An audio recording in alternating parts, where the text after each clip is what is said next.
there were a lot of factors going into this AFC championship that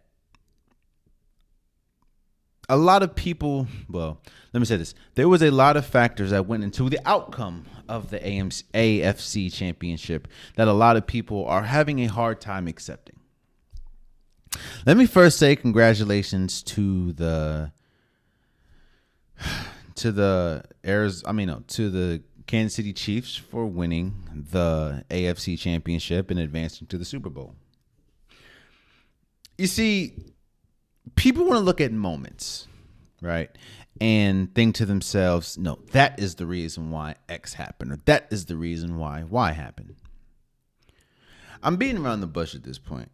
A lot of people are saying that the refs were the biggest reason why the Kansas City Chiefs lost. Won. We know the play at the end, the roughing the passer, that, of course, the homie from Cincinnati, I think it's I forgot his name, but homie from the Cincinnati Bengals clearly pushed Patrick Mahomes while he was out of bounds, which caused a 15-yard penalty, which then went into a 45-yard kick, a 43-yard kick, and boom, Kansas City Chiefs win the game. People want to look at the refs and look at that moment and say, you see, that's why the Kansas City Chiefs won. Not the fact that Sky Moore damn near, the play before that, damn near ran a 50-yard punt return. Not the fact of the real MVP of the game, in my opinion, Chris Jones, had 2 or 3 sacks on Joe Burrow and was constantly in Joe Burrow's face. Not the fact of, for some reason, the Cincinnati Bengals knew that Patrick Mahomes was pretty much on one leg the entire time. We know about the high ankle sprain. Yet and still, they were unable to get to Patrick Mahomes. I think they sacked him maybe once or twice. And in that, their game plan was stop Travis Kelce at all time. Not let's try to get to the quarterback. Let's make Patrick Mahomes work on that leg.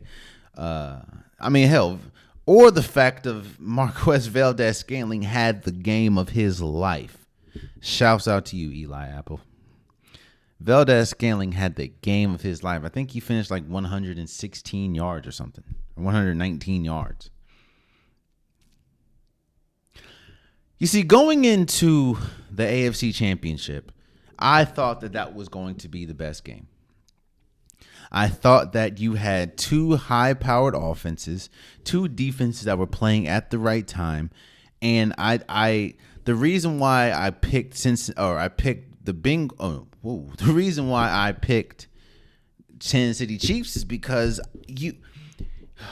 you have to slay the dragon before you can advance. And while they did it a year before, we know who Patrick Mahomes is. We know who the Kansas City Chiefs are. You see, Cincinnati did a lot of talking going into the game. Rightfully so. I understand you're at an all-time high. This is exactly what happened last year. You just beat the team that a lot of people thought were Super Bowl or Super Bowl bound, which was the Buffalo Bills. You have Joe Burrow, who kind of has emerged as the second best quarterback in the league. I get it.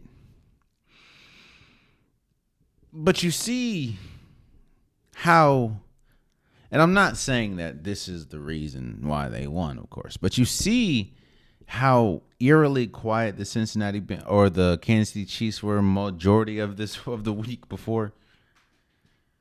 You heard the mayor of Cincinnati say something. Again, you're talking to a team that has hosted the AFC Championship for 5 straight years.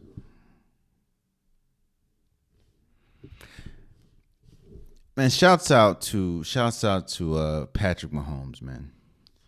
Think about this. On one leg, Patrick Mahomes went 29 for 43, 326 yards, and 2 touchdowns. And this is when the running game gave them absolutely nothing. Isaiah Prosecco had 10 carries for 26 yards. Patrick Mahomes had 8 yards. McCole Harmon 7 yards. Jerick McKinnon had 1 yard. Meaning most of this was, we getting the ball out. Travis Kelce had 78 yards and a touchdown. Valdez-Scantling, 6 receptions for 116 yards. You have to put some respect on Patrick Mahomes' name. That's a bad man right there. Stephen A. Smith said that is a bad man right there. The Kansas City Chiefs, while yes, Patrick Mahomes was, he was doing what he did.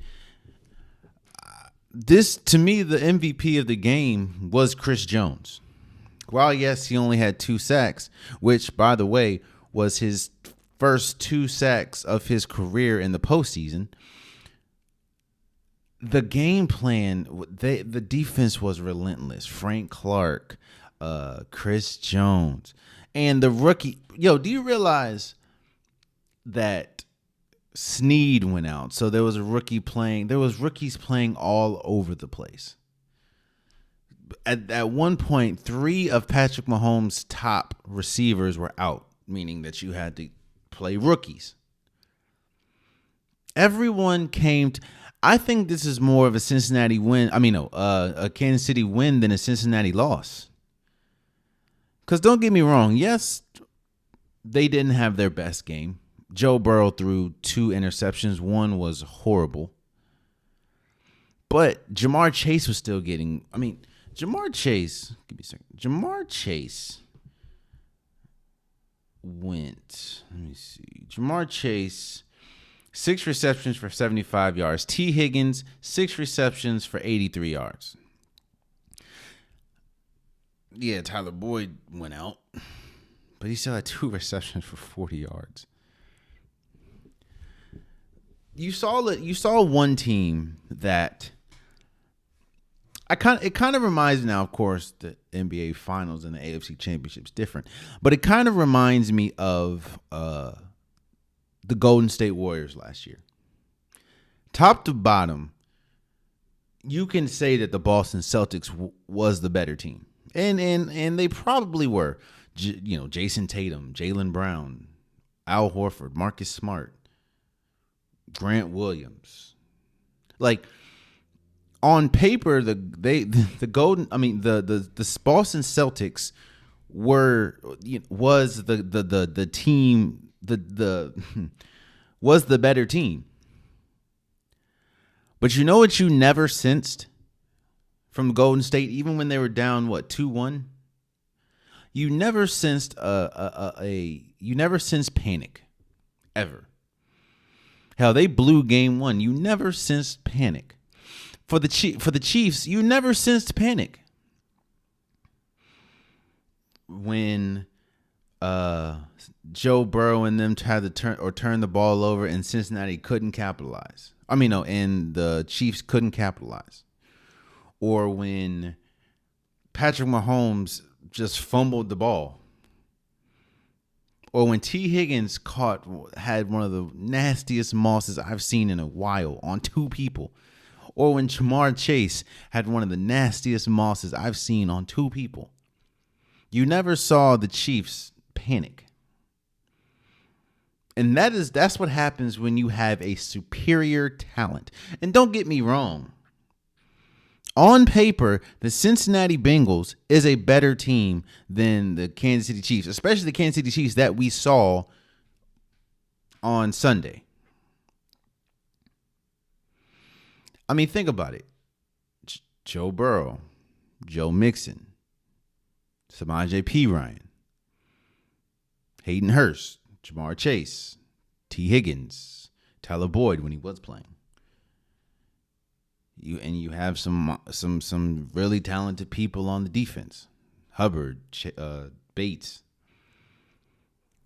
But when you have a player as supremely talented as Patrick Mahomes, and that's no slight on Joe Burrow, but when you have a player as supremely talented as Patrick Mahomes, i.e., going back to the NBA Finals analogy, when you have a player as supremely talented as Steph Curry, there is a sense of we're gonna be all right.